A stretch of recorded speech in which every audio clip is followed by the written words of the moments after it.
Back in the early 2000s, I worked near South Street Seaport in New York City. Each day I would take my lunch overlooking the East River, the Brooklyn, Manhattan, and Williamsburg bridges visible from my office. A decade later, based on the Upper West Side, every day instead of lunch, I would lace up my sneakers and run along the Hudson River. The water propelled me with its energy, its life. My father arrived by boat on it, and Lady Liberty waved from it. But what did I know about the rivers, and how often did I think about taking care of it? And that's what we are going to tackle today. It's been nearly a decade since my arrival here, and the iconic St. Johns River serves as the heart of Jacksonville, providing both majestic views and purpose for both residents and visitors. As the state's longest river, the St. Johns River is also a centerpiece connecting history, fishing, transportation, and more into the personality of Northeast Florida. And as the St. Johns Riverkeeper, Lisa Rinaman serves as the chief advocate and public's voice for the St. Johns River. Thank you, Lisa, for joining me today. I want to dive right in. Very excited to be here. Thank you so much. So where is the St. Johns River exactly, and how big is it? Wow, that's a big question because the St. Johns River watershed actually covers 16% of the land in the state of Florida. Wow. It is large. It's the largest, longest river in the state of Florida. It runs 310 miles from its headwaters in Indian River County all the way up here to Northeast Florida where it meets the Atlantic Ocean at Mayport. Fabulous. We are so lucky over here. So what are some of the highlights that the St. Johns River offers in terms of natural resources and recreation? Sure. Well, Jacksonville is literally here because of the St. Johns River and being a port town. We are fortunate in Northeast Florida that the St. Johns literally runs through our community. The tributaries run through our neighborhoods, and it connects us in a way that fuels our river-based economy as well as really sets the stage for our quality of life here in Northeast Florida. It's absolutely true. So a little known fact is that you were a former senior staff member for Jacksonville's mayors, John Delaney and John Payton. You have extensive knowledge of Jacksonville and its surrounding areas, experience building consensus around issues, and helping implement numerous environmental initiatives and river-friendly policies. How involved were you with the Better Jacksonville Plan and the Preservation Project? Well, I was very fortunate. I fell in love with Jacksonville back in 1997, and I was in Arkansas at the time. I was out here for Spring in the Blues. Wow! And fell in love with the beach, but also fell in love with this big, huge river snaking through our downtown. And I knew I wanted to live here. And so 4 months later, I packed up and moved to Jacksonville. But I also knew I wanted to make a difference. I was a big fan of Mayor Delaney and what he was doing with not only our natural resources and the Preservation Project, but also with our historic natural resource, historic architectural resources in downtown Springfield. And so it was a goal for me to work for Mayor Delaney, and I had the pleasure of working with him on the Better Jacksonville Plan as well as the Preservation Project, which created the foundation for all the land that not only gives us the largest urban park system, but that land protects our St. Johns River and its tributaries. That's unbelievable. So when we think about the St. Johns River, what is the St. Johns Riverkeeper? That sounds like somebody that holds a key and there's a gate. Is that what you do? I wish it was that simple. It is a very big responsibility, and I'm honored to serve as the St. Johns Riverkeeper, but it's more than just me. While I'm the Riverkeeper, we are a team of advocates, of educators, of scientists, of lawyers, and every single day we work together on behalf of our members who provide the lifeblood of our organization to give the St. Johns River a voice in order to protect and defend our river, its tributaries, and its springs. It's unbelievable. They say offense is the best defense. Absolutely. So in what ways is your organization affecting that kind of change? Well, we're based on a model that was actually set by the first Riverkeeper, which was the Hudson Riverkeeper. I know. So name dropping. You're name dropping. Name dropping. In fact, we're a part of a Waterkeeper Alliance, which is more than 350 waterkeepers, where we use science, we use the law, and we use citizen advocacy to make sure every day we're doing what's right for the river. Mm-hmm. We're advocating for things that protect the river, that restore the river, that stop pollution at its source, but we also defend from harm that's from bad policies or bad decision making. Can you give some examples? Absolutely. For example, we discovered that, and this is a terrible example, but it's a real example, so I want to share it with your listeners. In 2018, we found that South Florida was protected from this really horrible practice of disposing sewage sludge on farmland. Uh-huh. Sewage sludge is a byproduct of wastewater treatment. So we send our sewage to a sewage facility. They have to clean it up. And if they dispose of this sludge, it's rich in nutrients, so they put it as fertilizer. It's a cheap disposal method. This practice was basically banned in South Florida. So now South Florida is shipping more than 50,000 tons of their sewage sludge to the headwaters of our St. John's. What? Exactly. That was our reaction. And the sad part of the thing is we were being forced to deal with South Florida's sewage sludge. We're not given the same protections, and we're seeing detrimental impacts downstream. So we've been working with state agencies, with scientists, and as well as legislators to correct this issue. We've made some ground, but there's much more work that needs to be done.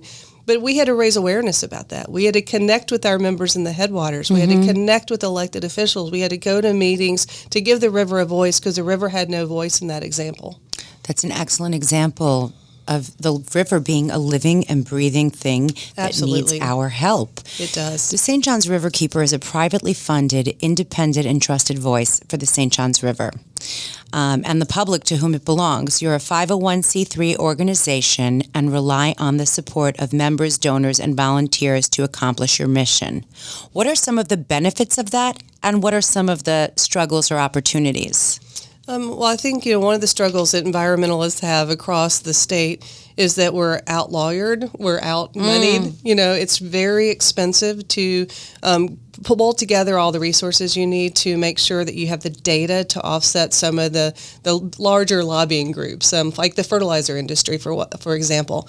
This past session, there was an attempt to undermine local fertilizer ordinances. We were able, collectively in the environmental community, to push that back until the last minute. They were able to get it into the budget. And so there's a veto campaign right now trying to get the governor to veto that effort. But it was just the corporate interests sometimes, look at the bottom line instead of looking at what is our responsibility to make sure that we're protecting our river and our natural systems for today, but also for future generations. Right. So you're holding regulatory agencies and those polluting the river accountable. Let's talk about identifying and advocating for solutions that will protect and restore the river, like you said. Is it fixable? Absolutely, it's fixable, but it's going to take all hands on deck. It's going to take data-driven solutions and citizen advocacy. So, for example, on May 16th, we launched the first of quarterly expeditions looking for eelgrass. Eelgrass and submerged grasses are the kidneys of the river. They provide fish habitat, they provide filtration, they provide flood protection, but sadly they're disappearing at an alarming rate. And while the state agencies have acknowledged that, there's not a holistic plan to fix it. So we took off and we went from Lake George all the way up to Doctors Lake, meeting with homeowners along the banks of the St. John's, went out with scientists, went out with data collection, our team member, and met to understand the river better through the eyes of homeowners who've lived on the St. John's forever, but also collected data to demonstrate the problem while seeking for solutions to save our eelgrass, to save our river. So no pun intended, you're really grassroots. We're very grassroots. I love that. And we truly immersed ourselves in data, but also the river itself. And it was truly a remarkable experience. But the work, has to continue to make sure we're connecting with our river, but we're connecting with each other, because we all have a risk here if we do not save our St. John's. Fortunately for the people here in Jacksonville, they have a beautiful river city. And I grew up in a beautiful river city as well. And unfortunately, I was not made aware of any of the environmental impacts of what would happen. So let's talk about starting at the very beginning, education. Absolutely. Education is key to everything we do, both with adults as well as children. We have 2 full-time educators that work with children every single day. And I have to say they have the best job in our organization because they can connect with children and really see through the innocence of their eyes, but also create a sense of pride and a sense of place with so many children throughout Northeast Florida. But then we have a full-time outreach director that's about education with adults, as well as our advocacy team, because we can't activate the public to really be an extended voice for our river unless they understand the threats, the risk, and the solutions, so we can work together to make a difference. What are some long-term ways we can help to create sustainability of the St. Johns River? Well, one thing is, we have to tackle the root causes of climate change.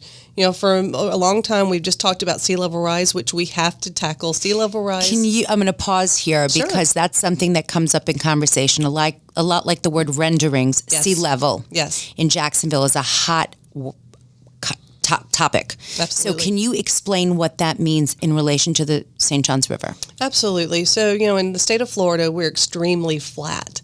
For example, the St. Johns River, over its 310-mile journey, it only drops in elevation 27 feet. And the bottom of the St. Johns River is below current sea level for 200 miles inland. Really? Really. And so that means that as waters rise, as warmer temperatures and create rising waters, we're seeing more tidal force coming from the Atlantic Ocean further upstream. In addition, we've been dredging, deepening, widening the St. Johns River, and every time they go deeper, that gives more tidal force to the Atlantic Ocean to come further inland. And so that creates higher water levels. It makes us more vulnerable to flooding. So resiliency is a big conversation right now where we can bounce back from that. But we also have to get to the root cause of why the sea level is rising and combat the causes of climate change. And that's why we're working for renewable energy here in Jacksonville as well as throughout the watershed. So the water is not just about the water. It's about everything that we do. It absolutely is. I mean, everything we do can have a positive impact or a negative impact. And so part of the education component is talking about how we all can be river friendly and reduce our carbon footprint, conserve water, reduce our nutrient pollution footprint. But also river friendly is earth friendly. And so it's all combined. But bottom line, it's about making sure we leave our river and our environment better than we found it. Amen. What's fascinating to me is I was an early childhood educator at one point, and I remember when the St. John's Riverkeeper, might have even been you in person with another person who came, and they would explain to these children, and they got it right away. They understood the impact of the environment. They understood what Mother Nature meant. They understood that this was a gift and we had to take care of it. And I would see multiple people rolling their eyes, and they were only the older people, right? Because I think maybe they felt like they would have to change themselves to make that impact, whereas the younger generation kind of felt like, yeah, this seems like it makes sense to me. I'll just always do this. Is that what you're finding? Absolutely. I mean, it's hard to go up against the status quo, and people are worried or resistant to change. But the good thing is small changes make a big difference. Local changes and efforts can have a global impact. And so we need to work together and figure out what those are. And part of that is looking through everyone's eyes who cherish our river, how they connect, and making sure we're having a conversation starting from in recognizing each other's different, unique connection to the mighty St. John's. Yes. So I'd like to break this down a little bit. I do a segment sometimes called Voluntold, where people always say, I would love to help, I just don't know how. Right. So we're going to volunteer them. And we're going to break it down by different ages, stages, categories. So if I were a family, and I am a family, mom, dad, 2 kids, and I wanted to come and participate, how could I do that? Absolutely. Well, at our website at stjohnsriverkeeper.org, we have a wonderful events page, and it breaks it up by if it's a more adult-driven activity, if it's young professionals. We have a young professionals group called Rising Tides. And that sounds like a great singles mingle. Absolutely, absolutely. They meet monthly and do a monthly cleanup on McCoy's Creek, which is part of the Emerald Trail. So it's a great way to make a difference and get a front row seat on seeing the restoration of McCoy's Creek. And a lot of times then they'll grab a beer or go to brunch afterward. So it's a fun networking event. They just had their last cleanup this past Sunday, so that's a great way for young professionals to get involved. And then we have family-friendly events that our education team pairs up with our outreach team, and they create an event where families can come together and the kids can have activities. They're really focused on, introduction to birding and from their age perspective, but then also there's an adult component. We have nature walks. We have tours, that we can coordinate activities with homeschool groups or others. And there's information on our website. You can connect with us there. We can customize events, or you can go to the event section to see what's coming up on the horizon. So stjohnsriverkeeper.org, and it's incumbent upon all of us to be active in getting engaged in caring for our own city. So I'm in St. Johns County, where it always seems to me like I'm overlooking vacation. And then I get downtown, and it seems like it's an entirely different landscape. How does that work for you? Do you dress for different parts of town differently? It really is more about dressing for different activities. When I'm going to City Hall to present, or going to the Tallahassee, that's a different kind of look. You want to make sure that you're walking in. I may have a river T-shirt under a black suit, but you have to really focus on making sure that your voice is going to be heard for the river. Of course, when we go to cleanups, we're going to have boots on and we're going to have protective gear. Sadly, we have to wear gloves. When we were out looking for SAV or the eelgrass last week, we also ran into some harmful algal bloom outbreaks and potentially toxic algae. And so in that case, we had to wear protective gear. So the key is to always be prepared and to have everything you need in the back of your car, because conditions can change very rapidly. So being a St. Johns Riverkeeper is a lot like being a baseball mom. Exactly.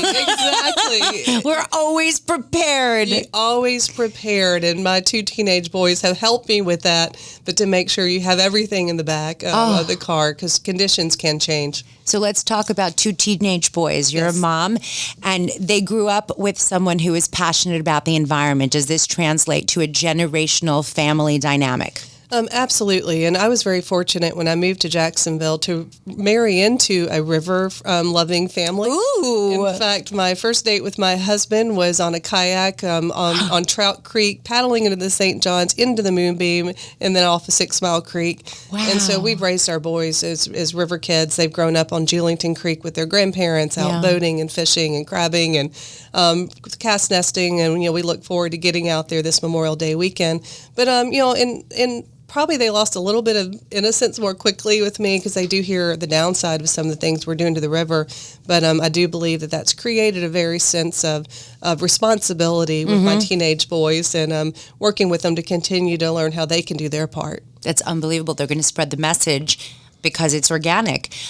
My son loves to fish. He's obsessed with fishing here in Jacksonville. Can you tell us some of the things that we can fish for here? What are we known for? Well, we're known for redfish. In fact, there's a great group called the Calford Conservation that has a redfish tournament every October, and they have a youth group. And so you can actually join in and compete with other teenagers. In fact, our executive director's son, Eli, competed last year. And I think he may have been the only teenager. So that's a call out for the Calford Conservation Redfish Tournament. And what's interesting, in the St. Johns, you can catch both salt species as well as freshwater. In the Palatka area, they're known as the bass fishing capital of the world because of largemouth bass. Wow. We historically had striped bass as well as American shad. In this area, you can get flounder. There's been snook caught. There's a little bit of everything. And that's one of the fascinating things. The St. Johns River is actually the last 100 miles as an estuary. There's a mix of fresh and salt water, and so there's a lot of different opportunities for fresh and saltwater fishing. That is super cool. Estuary, if people don't know that, is a very phenomenal thing. And we had that back where I grew up in New York as well, where the river meets the Atlantic Ocean. And it gives us a lot of opportunity to explore. So I'm going to ask you a difficult question. What keeps you up at night? She said. Oh, well, that's, different night, different things. I think the fact that our elected officials continue to permit new pollution sources, back to the sewage sludge issue.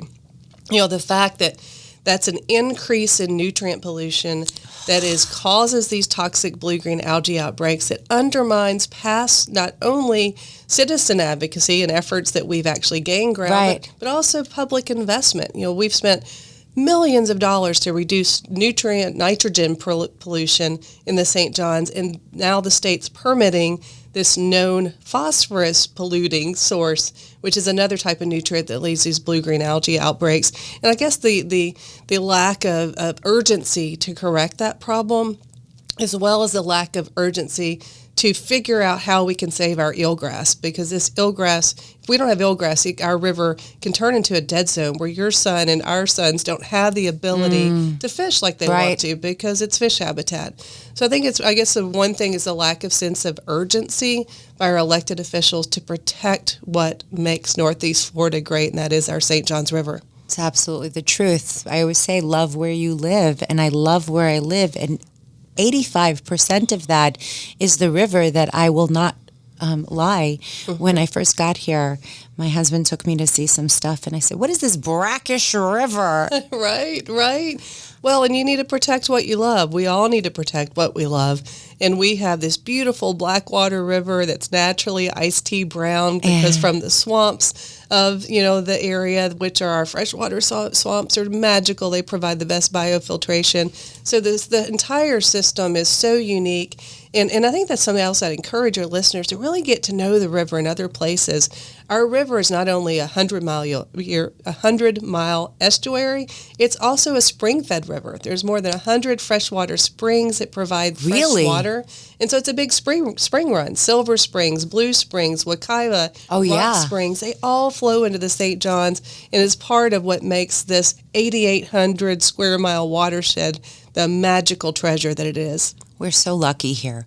What are some things you would like to see take place in the near future? I think, one, we have to work with our surrounding counties and residents and citizens to give the river a truly consolidated voice. We're in this together, and make sure that local governments are working together as well as citizens, and that we come together to support holistic systems. And solutions. And so I think that is key. Also that sense of urgency. We have to have that sense of urgency not only to stop pollution at its source, but also restore the St. Johns. One effort is reuniting Silver Springs, the Ocklawaha, and the St. Johns River, which is currently severed, the natural connection severed by a 50-year-old dam. And we need to come together to make sure we can breach that dam and release 150 million gallons of water every single day from Silver Springs and the other springs in the area. But that takes political will, but it also takes connecting with each other throughout the watershed. Right. Well, I am so grateful for your time and your education. I feel very fortunate. It's been 8 years since I've been here in Jacksonville, and I've grown to love the St. Johns River more and more every single day, every single year with my children. Is there anything I can do to help? Well, I think, having this conversation helps so much. If we're talking about the challenges and talking about solutions and coming together, whether it's over a microphone or a cup of coffee or a beer. We have a regular brewery series each month that talks about issues, but these connections and conversations is what will make our river better protected. If I wanted to find out more information about advocacy, education, and upcoming events, where should we go? You can like our Facebook page. You can go to our social media outlets, other outlets on Instagram. You can go to stjohnsriverkeeper.org. You can sign up to be a volunteer. You can sign up for more info to get our monthly newsletters. You can give us a call at our office. My email is lisa@stjohnsriverkeeper.org, and it's all about conversations just like this. And I really appreciate your taking the time to have this conversation with me. Absolutely. And now it's time for our honorable mention. Mensch is the Yiddish word for a person of integrity and honor with a sense of what is right and responsible. This week's honorable mensch is Leor Spring with the Miller families of Jacksonville, Florida. And Lisa, could you share a little bit about why Leor got this week's honorable mention? Absolutely. Leor contacted us about organizing a Miller families cleanup. And so we met together on the banks of the St. Johns this past Sunday morning with probably about 50 family members. And so there were kids, there were people maids, there were all good different folks that came together to not only have a good time and have good fellowship with each other, but they got their hands wet and picked up about 25 bags of trash, and they helped protect our river by stopping this pollution at its source. On behalf of Schmooze with Suze and the St. John's Riverkeeper, thank you to the Miller families, and thanks for sticking with us.